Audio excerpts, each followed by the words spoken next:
Today in the room, I have Dr. Z, who is the National Board Certified Health and Wellness Coach, as well as Thrive Global Executive Coach.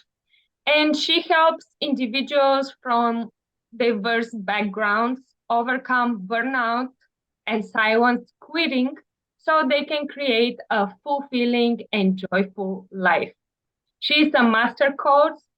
She is a master coach specializing in addressing the root cause of modern day disease. So, Dr. Z, thank you so much for being here with me today. Thank you for inviting. This is really good, a summit for people to really be happy. Yes. So, since we are on the topic of happiness, here is my first question. How would you define happiness? What does it mean for Dr. Z to be happy?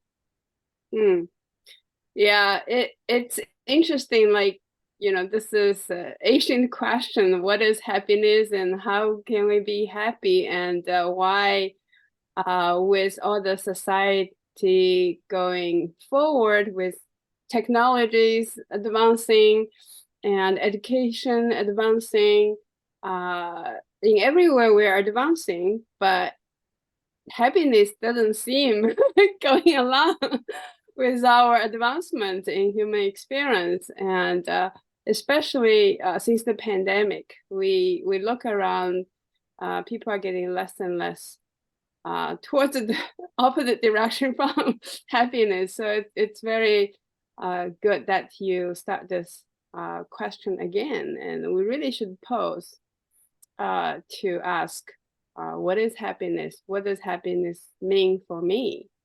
I guess everyone might have different answers, and it's very hard to define happiness for everyone, right? Correct. But we can learn more about happiness for those things actually are not happiness. And we know what opposite of it would be moving towards a direction of happiness.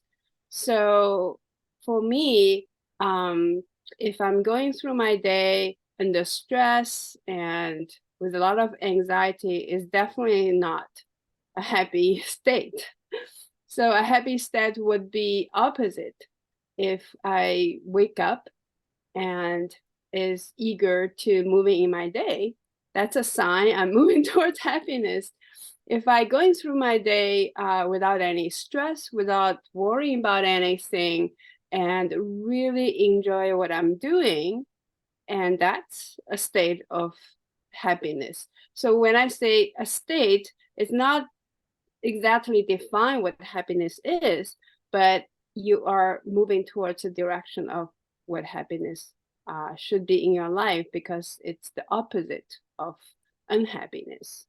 But in a society, we have a lot of misunderstanding of happiness, and we thought we're seeking for happiness. Actually, we're seeking for something I would call it the fake happiness or false happiness.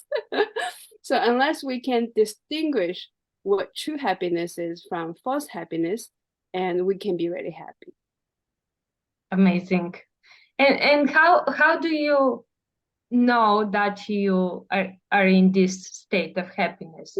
Yeah, I guess everyone have different things to make them happy.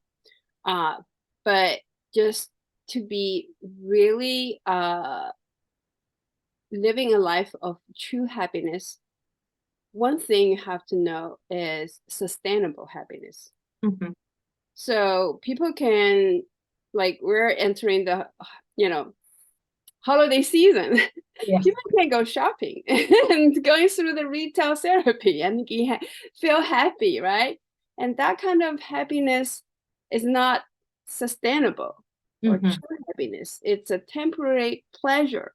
So we have to distinguish from momentarily pleasure. I'm not say this is the wrong thing or bad thing to do. You can have it, you can enjoy it, but true happiness is sustainable.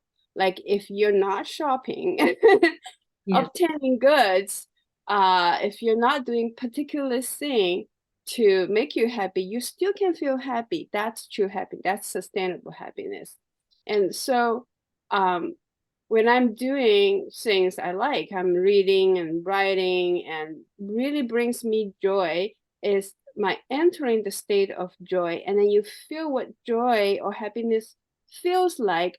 Then even without, I'm not reading, I'm not, doing archery, I'm not, walking in the woods, I can still enter that state of happiness. It's unconditional. So those happiness things that is conditional happiness things can bring you the taste of what happiness might taste like. But true happiness is unconditional. So without external material, or without emotional getting, say you're getting societal approval or societal recognition, and then I'm happy, like, oh, I'm good. I get this award, I get this recognition, my poster get a lot of likes, now I'm happy. So that kind of happy is external conditional happiness, and may not be sustainable if we trying to distinguish these two. I think I really want to highlight something that you said, that happiness needs to be sustainable. It's not like a one-time thing. I'm happy today and that's it. Right. And you said that it needs to happen every single day, right? And you have to do things that you enjoy every single day and get into this state of happiness every single day. It's not just like one-time thing. Thank you for sharing that. Right. It's more of getting to the flow state of doing things, whatever you're doing. So you really enjoy, and you have a consistent feeling, like a very deep feeling, and of, say, abundance. Mm-hmm. So you're not feeling insecure. Like your security is not dependent on whether you have money or not, whether you have a job or not, whether you get society approval or not, whether you get your parents meet their expectation or not, or whether you're pleasing anyone, like a teacher, your partner. Like everyone around you, everything around you become your condition for happiness. So you're not depending on those things, and you still can feel the abundance. Like even you don't have money in your bank account, you knowing everything in your life will just be fine. And you knowing that everything is just working out for you. It's just a matter of time. And the timing is, you can trust the universe or God or whatever you believe is handling it for you. That kind of faith, that kind of abundance, security feeling, like the freedom you have to do whatever you want to do, you will be fine, and you can just enjoy. And that enjoy is a free enjoy, unconditional enjoy.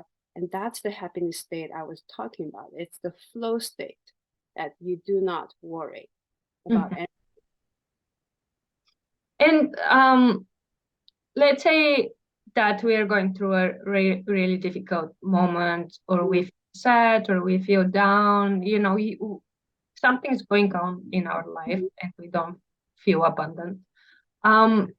What's a technique, or maybe something that you would suggest that can bring us to our happy place or to our happy state? Mm. Yeah, that's a really good question. When I coach my clients, we do a lot of practice and little things. It's I often talk about this, is we all say failure is the mother of success, right? Yeah. And I was joking with people, say, who is the father then? And really the father is tiny success. Bring tiny success in your life so that you can breed more success. And so when you're at the bottom of, your emotional roller coaster, it is very critical to just pause, really pause, because we're on, on the well spinning every day, and then no time to pause is very detrimental because it will be spiral down. So if you feel you're in the tailgate of like a spinning, and just pause, and if you cannot settle your mind, just go to sleep. Do anything, just can slow down yourself, and then from that slow down, relatively peaceful moment, and create like a crack of space. Doesn't have to be a huge, doesn't have to be like you're meditating and suddenly you feel like God. You don't have to be like that. You just have to be like, oh, now I'm not so occupied, right? Just a little crack of space in the mind, say, okay, I can just, maybe sit down and, have a cup of tea or something, right? That little moment, like only 1 minute, you can reset yourself, take a few deep breaths, just a few seconds, or change the space. And once you that in that little crack of space, and this is where you can start create tiny micro success in your life. Even you pick up anything small that in your life you enjoy doing, and then you do it, and then feel the slice of happiness. It's like, it's maybe like 1/10 or 1/100 of that big flow state we were talking about, just like a little bit of it. And then once you get that, you start to, feel into it, and then amplify it, and amplify it. And it takes time. But this is the quickest way so far, is just to, at the tailspin of your downward spiral, just pause and find a crack of space and create a micro success, and then build onto it. I love I love what you just said, because especially when everybody had a bad day at least once in their life, and it's very difficult to take ourselves out of this like negative mindset, right? So if something is not working out and we start going down the spiral, and we're like, okay, nothing is ever going to work for us.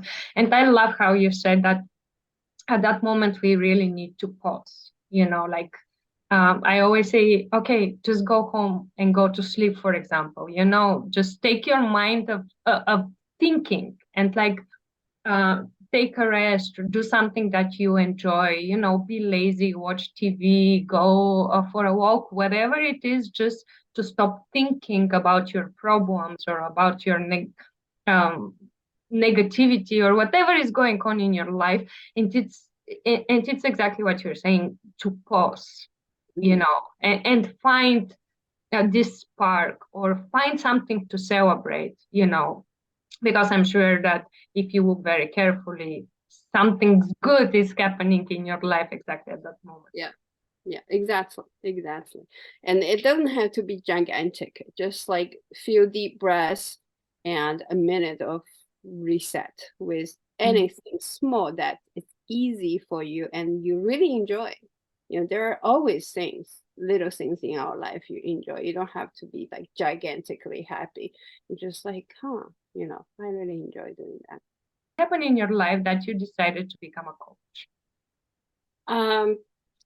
It's a big transition, and I think a lot of people for their whole life, they're doing what the parents and society expect them to do, and their partners, when they get, married, they have to hang on doing something they do not really enjoy, or no longer in alignment with their calling or purpose, but they hang on it because they have to support their children, support the family, and it's very, very hard, very, very hard. for me, I've been struggling a lot during that transition period, mainly because my kids were still young and going to college, in high school, and I just don't want any turbulence in my life and affecting them, and a lot of financial stress.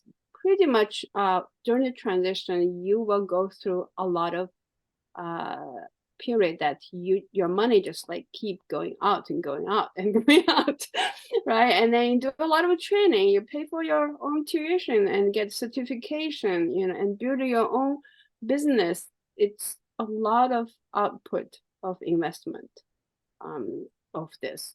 And then the fear, the insecurity I was talking about, totally against what happiness is. You experience it, right?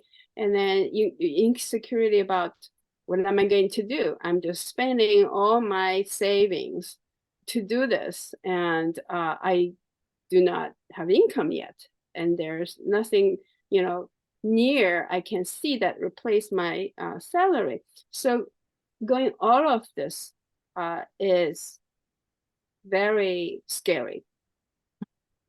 But what pushed me through is really the purpose and the calling, and the face of what I'm going to do is going to have a bigger impact than what I have been doing as a professor in medical school. So I see that constantly, and I have no doubt about it. And that was really the purpose, internal motivation than external motivation. A lot of people are seeking career change because they want a raise, they want a higher salary or bigger income or anything that external. And when you hit that big fear, it's very hard to overcome that without the internal motivation and the belief and the faith. And more importantly is the belief that I talk about when you get to the flow state of happiness, is the trust that everything is working out for you, right? And then that trust has been really supporting me going through this. Another thing is you get better as a coach. You get better and handling relationship with family members. And because when you transition, you will affect everyone in your family. They are freaking out. And my parent, my mom especially, and my kids, my husband, oh, you have such a wonderful job. You're medical school professor, and suddenly you're jobless, right? What are we going to do? And you have to go through a lot of relationship and trust building and comforting to have your family stand by you and be your supporter instead of dragging you away and going back and like forget about your dream and going back to earn your money, right? So that's the key. Is like I said, one is your own purpose and calling, and the other is your trust of the universe. And three is getting your family on board. So those are the things that really help me to push through this hard period. And I wanted to bring you to the last part, bringing the loved one on board with you. And I think it's very important, because if you have the support, it's easy, right? At the beginning, if they say, okay, cool, we're supporting you, but how do you bring them on board if because obviously you did bring them on board with the time, but it does take a time, right? Yeah. So how do you connect with them or communicate with them your calling, your purpose, your desires, in order for them to be able to support you? Yeah, this is really good question, and I think it it it's funny. I want to say it is the happiness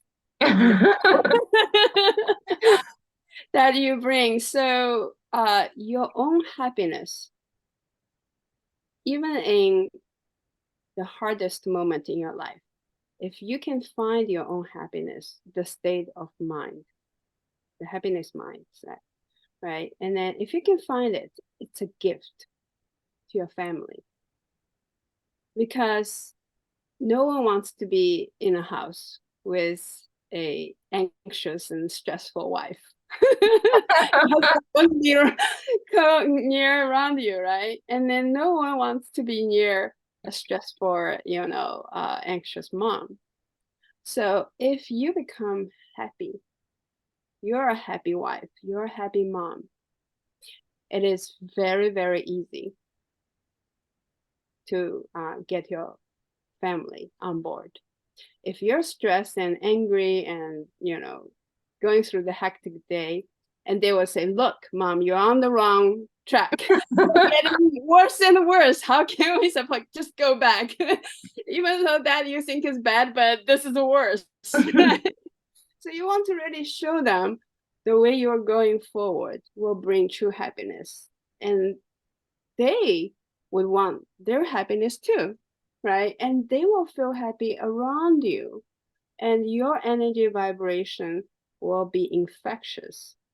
And when people are happy, when they were infected by your happiness and become happy, and it's very easy to talk to a happy person.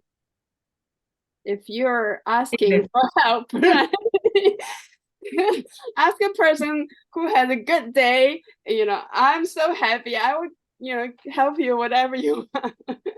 Right. So really get into your own happiness so that people around you can be infected by your happiness. And then it's very easy to gain their help, gain their support. I went through all the, um, roller coaster to figure this out, looking back. And this is the key. And I get, my parents, my in-laws, my kids, my husband on board, and more, it's not like day and night suddenly they will support you. They have their doubts, and we all have our own doubts. Why cannot allow them to have their doubts about it, right? But you do not just give up. You consistently finding your own happiness ground, and little by little, just like we said, little success by little success, you build your success, and they see it every step along the way. And then boom, there it is. For the past half years, my husband was with me. We're building the labyrinth. My kids are there, and my in-laws say, wow, we cannot wait to visit the place, and we believe your vision. And you just share your vision with them and share your happiness energy with them, and then consistently moving forward and showing them your success little by little. And then boom, someday they will all can't wait. They share your vision. They just want to support you. Yeah, true. Another thing is, like you mentioned, the communication is the key, and you have to share your vision with them. Do not assume, just because they're family, they should be already know you, know what you're thinking, know what you want. You really have to share the detail of the vision of the future that you're going to build. Share with them, and be patient, be very patient, allow time for them to catch up, for them to process the information. And a lot of time for coaches and healers, we're visionaries, we're leaders, we're a spirit ahead, further down the road than maybe your family members. So really be patient, allow them to catch up and take their time to process the information. And also be patient with yourself, because it does take time, to achieve whatever you want, whatever goal you put in front of yourself, it's going to take time. Yeah. to achieve it. So definitely be patient with them and be patient with yourself. Right. And patience comes from believe in yourself, believe in the universe, believe things are working out for you. And then you will have the patience. Yeah, absolutely. Because for the first time this year, I experienced the labyrinth meditation with you. So I would love you to explain what is the labyrinth meditation, and why is it so beneficial? So the labyrinth meditation is really a newly active area. People seek for creative way to meditate and help your achieving the same energy vibration, the same frequency or wavelengths as if you're doing just sitting there doing the traditional meditation. And but the labyrinth practice itself, can be tracked, 2,000 years ago, right? And it started. But now people are finding it more and more as a new way of, meditation. It's a walking meditation. So Yes. it's really going into the state of mind, and very similar to what we just talked about, really the state of happiness and with peace and abundance and security and freedom.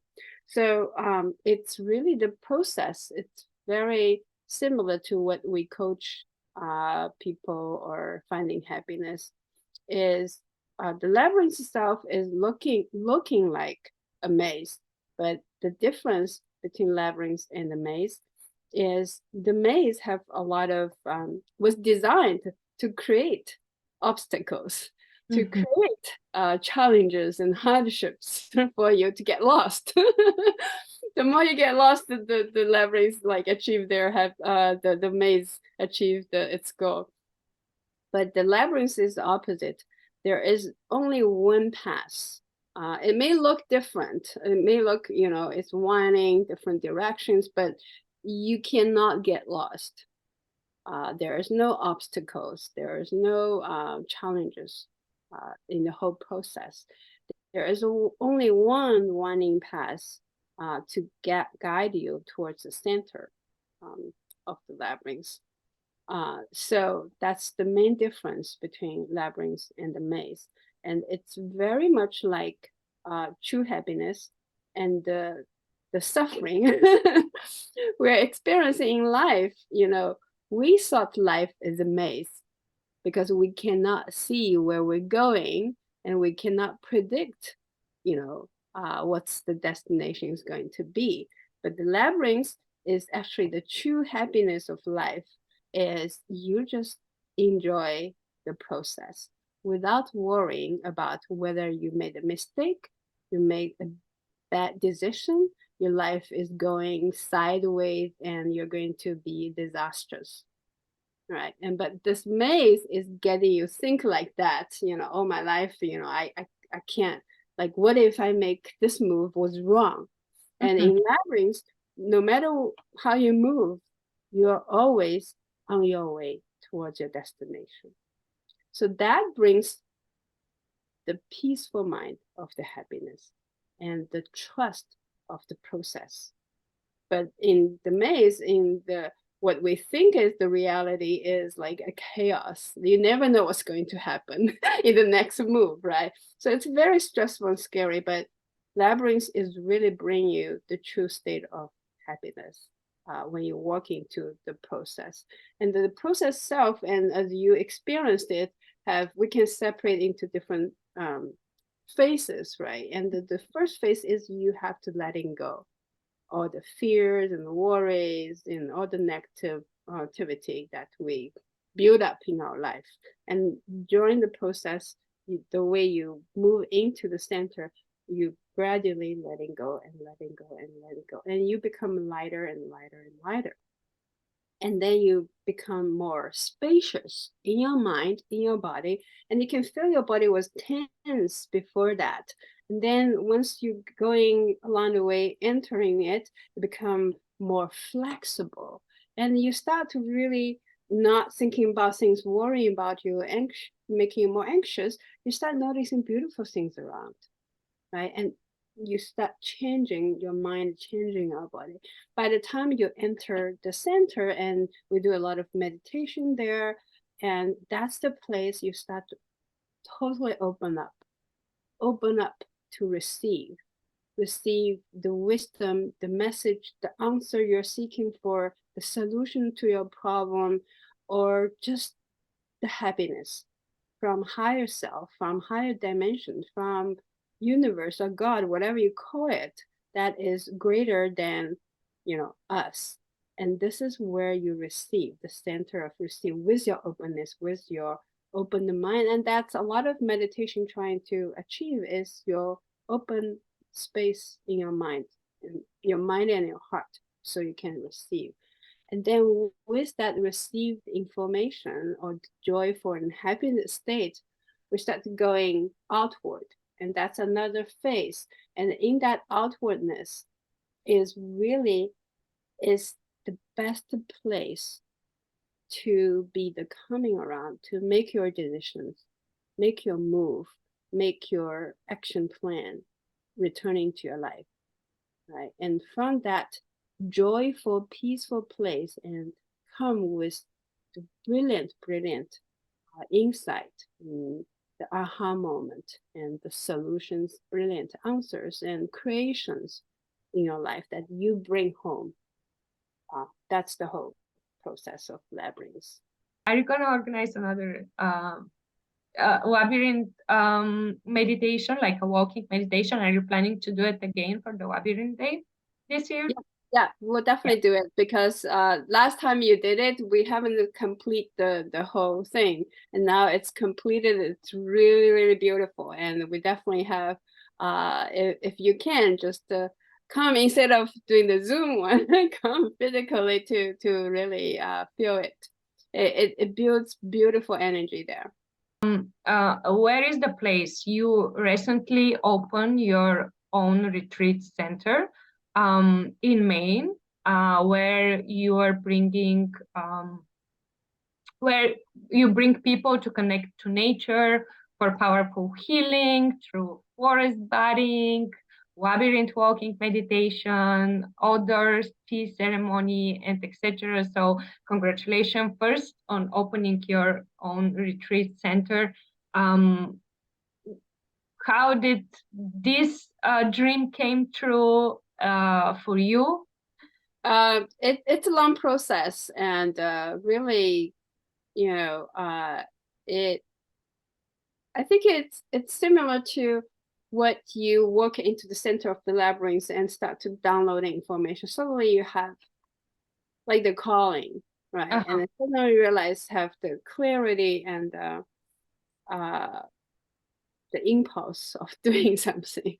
And this idea of having a retreat center, the very initial impulse come like more than 20 years ago. And it didn't really resurface because I was busy, career and transition, all this. It didn't resurface until I was writing my book, The Medicine Mage. So at that time, it suddenly become like, this is the timing. Sometimes you do not think logically. You just feel and intuitively sense it. Say, this is the time. So I wrote the Medicine Mage book. And at the same time, I start my journey of looking for a piece of land to start my retreat center. So that was that was 2020. I was writing the book, and then 2021. At the end of 2020, I will start looking for the land, and the March of 2021. It just, the whole process of looking for that land is another miracle. But we found it, and then we start building, and now we start to be able to have host some retreat over there. So one day when the Happiness Summit goes in person, we can use this Yeah. We can use this retreat center and heal all together around nature. Yeah, yeah, that would be so perfect for that. I And can see that. it is located in Maine, correct? Yeah, it's in Mid Coast, Maine, so it's very convenient. It's like a 3.5 hour away from Boston, and you can kind of imagine where you're from, right? And traveling, planning your travel there. Yeah. So if anyone want to like is interested having that experience, we offer private retreat, a small group retreat. And I'm really, really believing small group retreat. We do not need like a whole, so everyone can have their own very quiet space in the land and connecting to the nature, connecting to the universe. So really small group, that's what I believe. And of course, private retreat as well. So we have a free Facebook group where you can find all the pictures and all the examples and stories and just amazing stories about retreat and retreat attendees, their inspiration stories in it.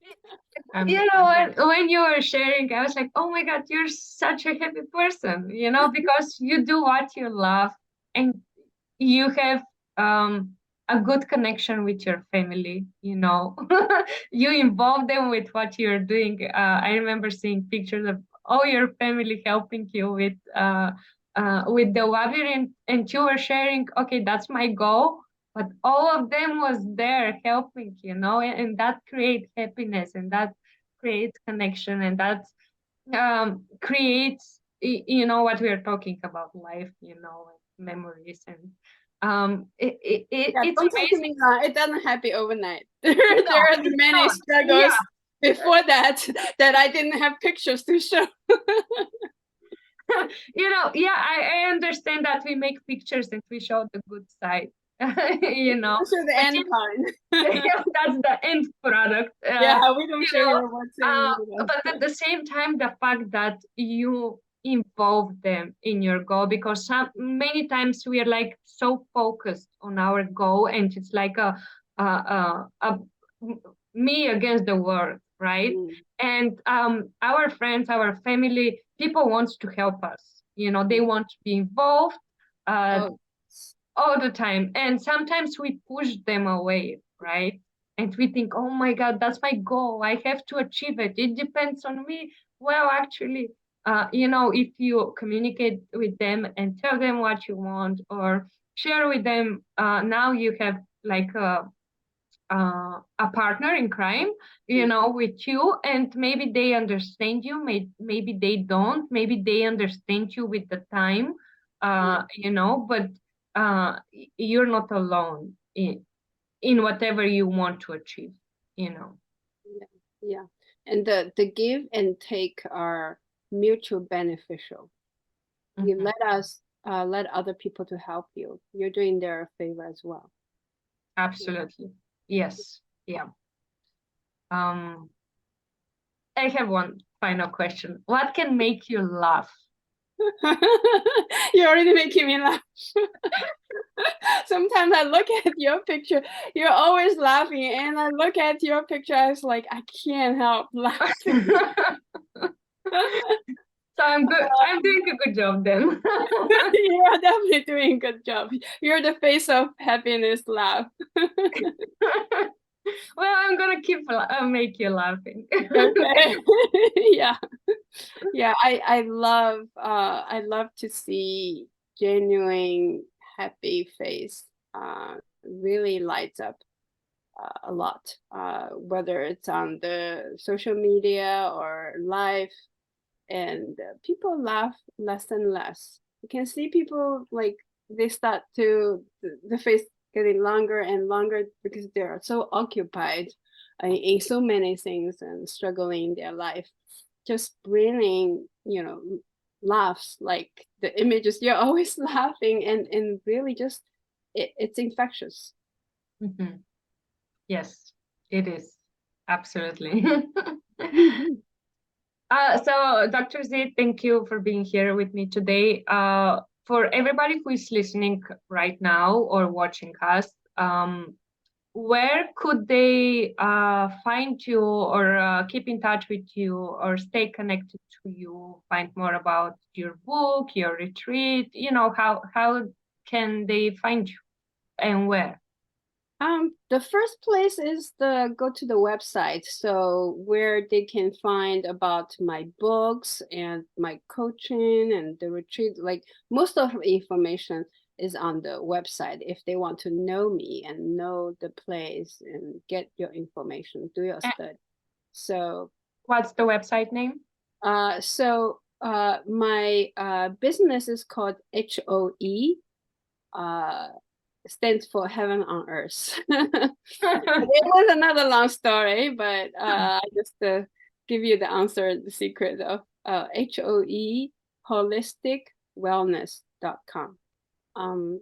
Really, really thank you. And this is a beautiful conversation, beautiful summit.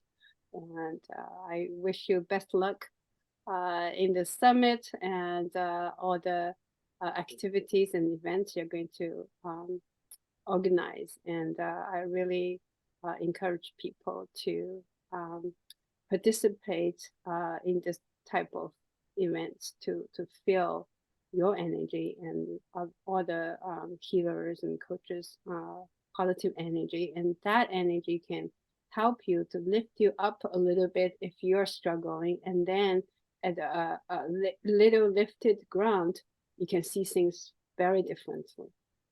Absolutely. And I hope one day we have this event in your retreat. Wonderful. That's I my look goal. forward to it. That's my goal. Wonderful.